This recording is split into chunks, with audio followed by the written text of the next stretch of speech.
Asistado na po tayo kung saan by Monday due po kami para magsumite ng aming pre-trial brief. At sa June 8, hindi po ito covered live by media. So, hindi po ito open for public. So, ito po gaganapin lamang sa Senado. Cleaner ng witnesses. If the Vice President does not show up when someone, can it be taken against her yung hindi niya pagpapakita sa korte, or kailangan talaga para magamit yun against her, she has to stand witness po doon sa trial? Well, kasi tapos na po kami sa pag-submit ng aming manifestation. So instead of reply, manifestation po yung aming sinumite bilang tugon sa answer ng ating Vice Presidente.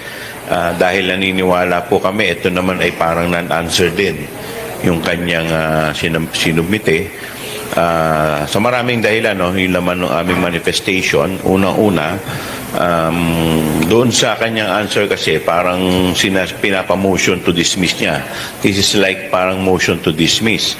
At naniniwala kami na wala namang karapatan ang otoridad o power ang Senado para ito ay desisyonan. Dahil ang tanging trabaho ng Senado ay itry. At yun po ay maliwanag sa ating saligang batas. The Senate shall try upon receiving the articles of impeachment, the Senate shall proceed to the trial forthwith. So yan po yung maliwanag. So the only reason or the only way para ito ay ma-dismiss ay kung nag-render na ng desisyon ang Senado at it's either acquit or ma-convict yung ating Vice Presidente.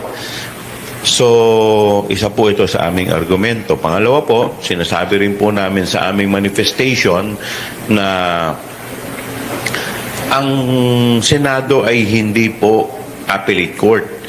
Dahil kinu-question po ng ating Vice Presidente ang jurisdiction ng House Committee on Justice. At sinasabi po nila na ito daw po ay walang jurisdiction dito po sa pagtatry ng impeachment. Maliwanag po sa ating saligang batas na ang House ay may exclusive jurisdiction, may exclusive power to initiate impeachment proceeding. Kung ito naman po ay tutugunan ng Senado o didesisyonan base po dito sa argumento ng ating Vice Presidente, parang ang nangyayari po parang sila po ay nagdedesisyon at bilang isang appellate court. At isa pa po sa mga argumento nila sa kanilang answer ay kino-question nila ang jurisdictional at constitutional proceedings. Alam po ninyo, ito po mga issues na ito ay ni-raise na rin po nila via petition for certiorari and prohibition sa Korte Suprema. So kung ito po ay tutugunan po ng Senado, di parang pinangungunahan pa po nila ang Korte Suprema. Kaya po kami, yan po yung mga sagot po namin sa aming manifestation. Now, nasistado na po tayo kung saan by Monday due po kami para magsumite ng aming pre-trial brief.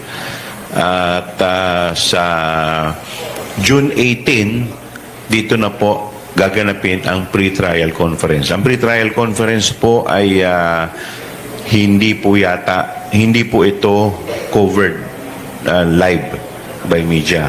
So, hindi po ito open for public. So, ito po ay gaganapin lamang sa Senado kung saan dito po ay magkakaroon po kami ng stipulation of facts, marking of evidence, at dito din po ilalahat yung mga magiging testigo po namin kung sino-sino po.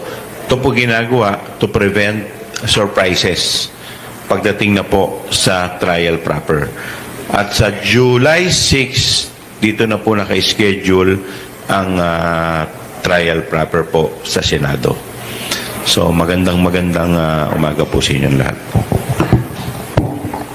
Kung dun sa pre-trial conference, may we know kung gaano karami yung ipipresentang witness ng prosecution, if you are at liberty to disclose? More or less 25, more or less. So, po pwedeng mas madagdagan kasi normally may mga reservation po yan. So, for additional witness na sa ngayon ay hindi pa namin na i-consider. So, more or less, yan po yung magiging... pero ang pinakamarami po kasi dyan is yung dalawa, yung sa unexplained wealth at saka dito po sa confidential fund. More or less, Kong, doon po sa pagdinig ng Justice Committee, nagkaroon na rin ng ideya ang mga mamamayan kung sino yung iba na maaaring maging witness. Pero meron bang inaasahan tayo na malalaking mga pangalan? May mga kinukonsider pa po kami. Pero as of now, hindi pa po namin po pwedeng i-disclose dahil pinafinalize pa lahat ito. But when the proper time comes, siguro i-divulge din po namin. Sino magte-take part dito sa pre-trial? Sino yung participant sa pre-trial conference? Senators at impeachment team? Kami po ang nandoon, yung parte po ng defense, mga defense lawyer po ni Vice President. At kami po, kasama po yung mga private prosecutor. May mga private prosecutor po kaming kasama. Yung pong paraan kung paano sinagot nung kampo ni Vice President yung mga charges po sa kanya. At sabi niyo nga po, at ang description din ng iba medyo ampaw. At ito rin yung paraan kung paano nila sinagot yung mga nagdaan. Prelude po ba ito na maaring ito yung magiging taktika din nila dun sa actual trial? Siguro ang dahilan kung bakit ganito yung sa kanilang sagot, dahil siguro wala sila may sasagot. So aasa po sila sa mga objection pagdating po sa trial. Kaya nga napakahalaga po kung sino po yung uupo bilang presiding officer. Dahil yung po yung pupukpok ng gavel at magro-rule sa mga objection na gagawin po ng both camps. So, kaya nga po kami, hindi naman po namin hinihingi, nakampihan kami. Ang gusto lamang po namin ay isang maging, ang isang hukom na wala pong pinapanigan, bagkus ang taong bayan.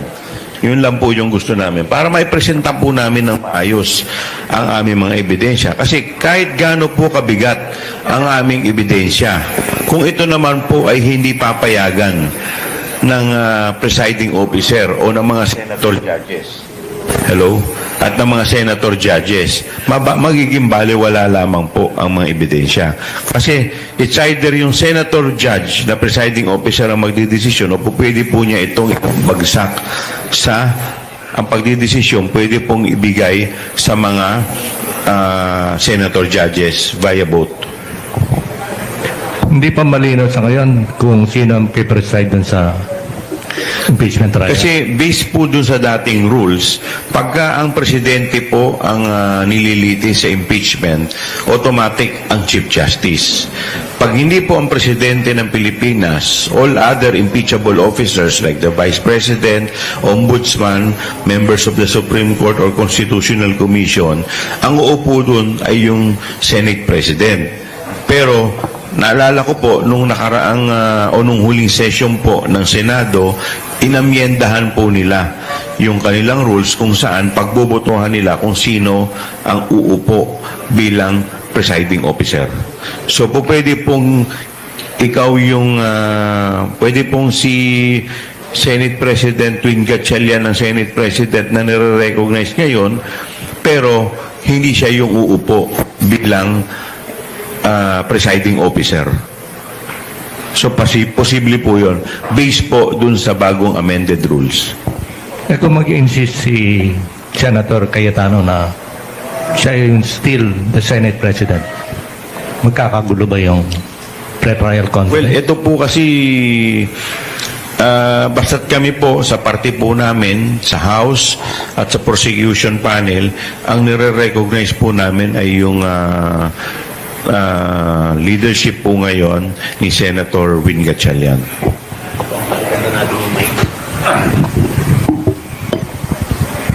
Pumunta tayo kung dun sa threshold nung sa provision ng Constitution, malinaw na yung conviction would need 2/3 ng lahat ng miyembro ng Senado. But itong mga nagdaang araw, naririnig ho natin parate yung kataga na coercive jurisdiction ng Senado. But moving forward, nakita ho natin na dalawa na yung nalagas dun sa actual membership, considering yung sitwasyon ni Senator Bato at ni Senator Jinggoy. Ang prosecution po ba tinitignan itong development na ito at pwede bang maging issue ito na maaring talakayin sa hinaharap? Ito po yung malaking issue talaga pagdating po sa numero. Dahil ako po personally, naniniwala po ako, dapat po kung sino lamang po yung nagpa-participate sa impeachment trial, dapat yun lamang ang boboto. Kasi unang-una po, paano ka boboto kung hindi ka naman unang-una nag-participate dito sa impeachment trial? So paano, parang isang huwes, paano po siya mag-render ng kanyang verdict, whether guilty or not, kung hindi naman niya nakita yung mga sinabi ng mga testigo? Pangalawa, hindi po natin pwedeng iparehas yung impeachment trial sa ordinaryong legislative na ginagawa po ng mga senador. Kasi po, maliwanag po, dito po sa impeachment, ito po ay parang this is akin to court hearing. So pag sinabi po natin akin, ibig sabihin pwede po natin itong maikumpara sa mga court hearing kung saan po ang huwes tinitignan po yung demeanor ng testigo. Kung ito po ay nagsasabi ng totoo, kung ito po ay nagsisinungaling.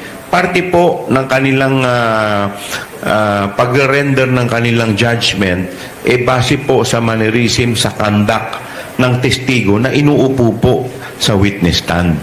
Kaya nga po pagdating po sa appellate court, ang nagiging issue, kadalasan na po dyan, ang issue na po dyan, issue ng law, batas po. At hindi na po pinakikialaman ng mga appellate court yung issue sa fact. Kasi po, ang sabi po ng mga korte, ng Korte Suprema, hindi po nila pakikialaman ng issue pagdating po sa fact kasi ang best na makaka-ascertain ng mga testigo ay yung korte na nagdinig ng kaso. So, ganun din po dito. Paano po sila boboto kung hindi naman po nila nakita yung testigo, hindi po nila na-assess yung demeanor, hindi po nila nakita at na-assess kung ano yung, kung ito po ay nagsisinungaling o hindi. Sa papaanong paraan po at kanino pwedeng i-raise ang issue na ito, Kong? Well, at the end of the day, sa aking palagay, sa Korte Suprema pa rin to. Pero siguro tingnan natin kung po pwedeng i-apply yung quorum. Kasi kung yun ang magiging decision nila, yung sa quorum, at ito may mga decided cases na dito, sa tingin ko, wala rin naman masama na dapat ito rin ang i-apply pagdating po dito. Kasi paano po yun? Ang basis po ng quorum ay, let's say, sa 22. Diba? Hindi po sa 24. So, alangan naman yung pagdidesisyon doon po sa walang quorum. Parang hindi naman po yata tama yun. When is the best time to raise this matter before the Supreme Court, Mr. Congressman, considering na yung trial ay papalapit na? Siguro mas maganda, the soonest, the better. Dahil ito po ay ang trial po, less than a month na lang, magsisimula na. Ibig po bang sabihin na meron na kayong nakakasa? Hindi, ito po kasi ang pinaghahandaan pa lang po namin ngayon is yung pre-trial conference. So, ito po in passing pa lang po namin na pag-usapan. So, wala pa pong definite kung ano po ang gagawin namin dito. Ano yung output ng pre-trial conference? Ano yung output? Yung pre-trial conference po, ang purpose po kasi nito para hindi na po masayang yung oras ng korte.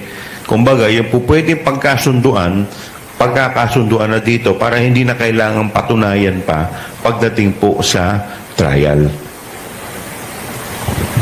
Puntahan po natin yung trial proper, Kong. Meron na pong bang strategiya yung prosecution kung ano sa mga articles of impeachment ang uunahin po natin talakayin? Meron na po, pero siguro pag-uusapan pa po namin to, ipa-finalize po namin to sa pre-trial conference. Opo. Ang crucial dito yung appearance ni Vice President. Do you think mag-appear siya at all? Or Yung po ay nasa sound discretion po ng defense. Kung sa tingin po nila na mas makakatulong sa kanila ang appearance ng ating Vice Presidente, so it's a matter of legal strategy on the part of the defense panel. Inaasahan po ba natin in the conduct of the trial, pwedeng gawin ng pangalawang Pangulo bilang legal tactic yung mag-raise ng question before the Supreme Court to prevent specifically ibang mga bagay na sa tingin niya medyo tagilid yung sitwasyon nila? Well, sa ngayon, marami na po silang na-raise na kaya nga po dun sa sagot po namin sa manifestation, yung mga nire-raise po nila dun sa answer, yun na rin yung nire-raise nila sa Korte Suprema. So kung sasagutin po ito ng Senado, di parang pinangunahan pa po nila yung Korte Suprema. so hindi pwedeng mag-raise ang defense na issues before the Supreme Court while the Senate is in session? I think may raise na po sila eh. May mga issue na po sila eh. Nandiroon. May mga ni-raise na po sila mga issue doon. I'm talking about, to be more specific siguro, Mr. Congressman, kunyari, tangkain ng prosecution na i-move yung pagbubukas ng bank accounts, kunwari ng pangalawang Pangulo, para makuha yung mga detalye. Nakikita niyo ba na pwedeng gamitin yung ganitong pagkakataon para erase yung opposition naman nila before the Supreme Court? Lahat naman po pwede nilang gawin eh. So, lahat naman po yan pwede nilang idulog sa Korte Suprema. Puntahan po natin yung actual trial. Sa tingin po ninyo, sa normal na paraan, gaano po katagal ang aabutin nito? Depende po kasi kung sa tingin po namin after 1, 2 or 3 articles, tingin namin matibay na yung aming ebidensya, hindi na po namin kailangan tapusin yung 4 na articles. So, ang kailangan lang naman namin ay isang conviction sa article. So, hindi po kailangan convicted sa lahat ng article. So, isa lamang po doon, makonvict po siya, tapos na po yung trial. I-educate nyo nga po kami, Kong, at hindi namin ganong alam yung rules na umiiral. Unlike nung previous mga impeachments po, pagkatapos ng isang article, pwede nang pagbotohan ng Senado. Ganun pa rin po ba? Opo, ganun pa rin po. So kung po pwede po, kunyari, naniniwala po kami, pagkatapos po namin ipresenta yung isang article, tingin namin matibay na. O pwede na po namin isubmit at hindi na po namin ituloy yung 3 pang article.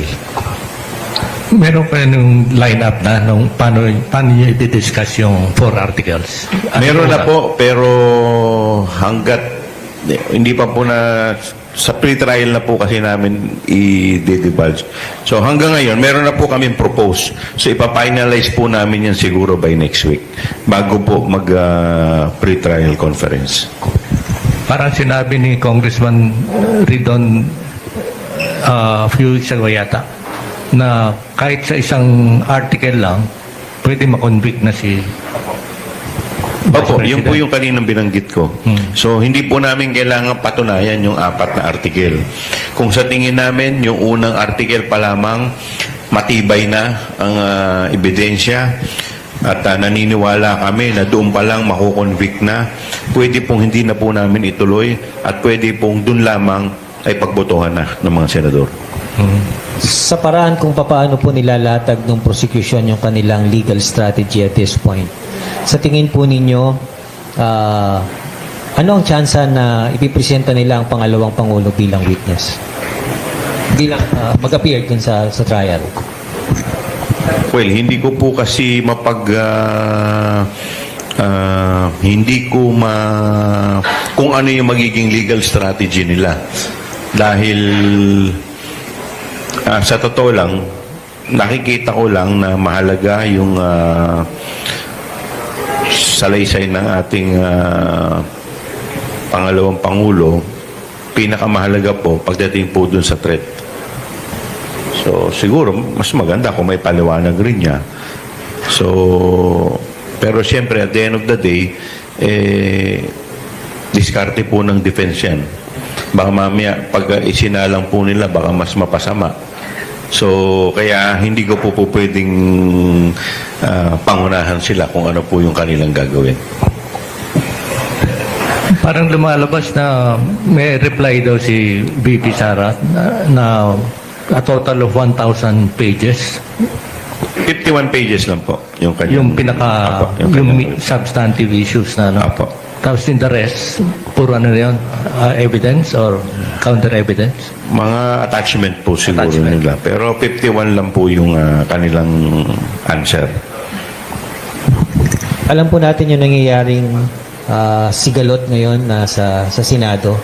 Sa tingin niyo ba, may chance ba na gamitin ito ng pangalawang Pangulo o ng kanyang kampo para i-delay yung trial na mangyari sa July? Tingin ko po, right from the very beginning, yun naman talaga yung kanilang strategy. Dahil kung titingnan po ninyo yung pagkakasunod-sunod ng pagkakataon, nung araw po na kami po ay nagbubutuhan sa plenaryo para po sa dito po sa impeachment, yun din yung araw kung saan nagkagulo po yung leadership ng Senado. So yung araw naman po na itatransmit po yung articles of impeachment sa Senado, yun din yung araw kung saan nagkaroon ng barilan din sa Senado. So marami po ang nagsasabi na baka may connection din ito. Baka talagang gusto nila malihis yung totoong issue po dito dito po sa impeachment. Paano niya approach ang ano? Halimbawa, the Vice President decided to appear before the impeachment court. Will it strengthen her case? Depende po kasi kung saan, but definitely po, once na siya po ay ginawa nilang testigo, she will be subjected to cross-examination. So, siyempre, i-cross-examine din po namin siya. By both the impeachment team tsaka yung private prosecutors, can they Sila po directly ask questions? Normally po yan, ang mangyayari po, si Vice President po magiging testigo po ng defense. So pagka po siya, so magsasalita po siya, yung po yung kanyang mga direct examination, tapos kami naman po, i-cross namin po siya.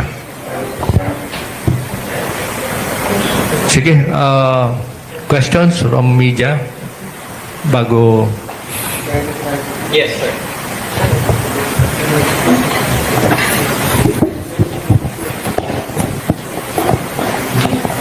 Sir, good morning. Ron Kalunsod, sir, sa Kyodo News, Japanese News. Yung sir, yung issue on the number of senators na 2/3 to vote. Nasabi mo kanina, SC can rule on this. Pwede kaya hindi kaya yan, sir, na yung Senate impeachment rules ang mag-determine yan, sir? Maganda kung sila po mismo ang mag-determine.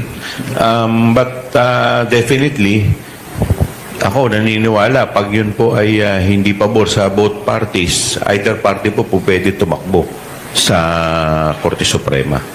Okay. Tapos clarify ko rin, sir, yung sa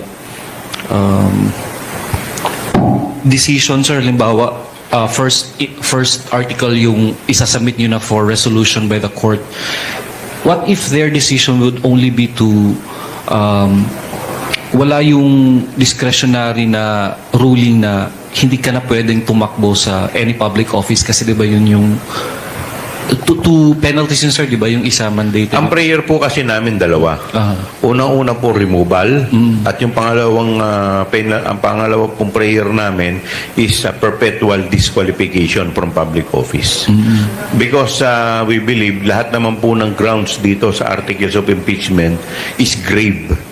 malala po. So kaya po perpetual disqualification. Dahil ito pong impeachment na ito ay ginagawa lamang po under circumstances or mga grounds na nakasaad sa ating saligang batas.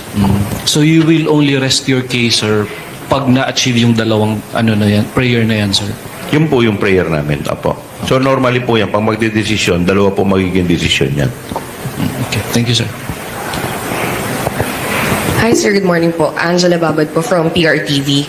Sir, tanong ko lang po, since you've mentioned earlier na importante na ma-observe yung demeanor ng witnesses, if the Vice President does not show up when someone, can it be taken against her yung hindi niya pagpapakita sa korte, or kailangan talaga para magamit yun against her, she has to stand witness po doon sa trial? Well, kasi ngayon ang burden of proof nasa amin eh. Nasa amin muna yung burden of proof ng pagpapatunay. Diba? So normally ganun naman yan. Ngayon, pag nailatag namin ng maayos yung aming mga ebidensya, so nasa kanila naman ngayon yan. Paano nila i-re-rebat yung mga ebidensya na ilatag namin. So nasa kanila po yan kung sino po ang nais nila magpaliwanag, kung yung vice presidente o kung yung mga staff niya o kung sino pa po yun. Thank you, sir. Tapos, sir, doon lang po sa, when it comes to the presiding officer, sir, na-mention po earlier na ang nire-recognize ng House po is the current Senate President Pro Tempore or Acting Senate President Sherwin Gatchalian. Sir, yung pagboto po ba doon sa gagawin nilang pagpapalit ng, or possible na pagpapalit ng presiding officer will happen during the trial mismo, or will they need a special session for that? Well, hindi ko pa, kasi nung inamend nila yung rules, hindi pa namin nakikita yung kanilang actual rules. In fact, may mga inaantay pa nga rin namin yung kasi doon sa old rules nakalagay doon, dapat umapir yung Vice President or yung counsel niya, or kung hindi man, yung mag-submit sila ng answer, otherwise ng enter ng not guilty plea. Now, wala pa kaming natatanggap na formal invitation kung kailan na-appear yung Vice President. So, yun pa rin ang inaantay namin. So, kaya nga medyo inaabangan namin kung maglalabas sila ng bagong rules. So, sa ngayon, ang binigay pa lamang nila sa amin is yung dito sa pre-trial. Kung ano po yung magiging pag-uusapan sa pre-trial conference. Okay, yun lang po.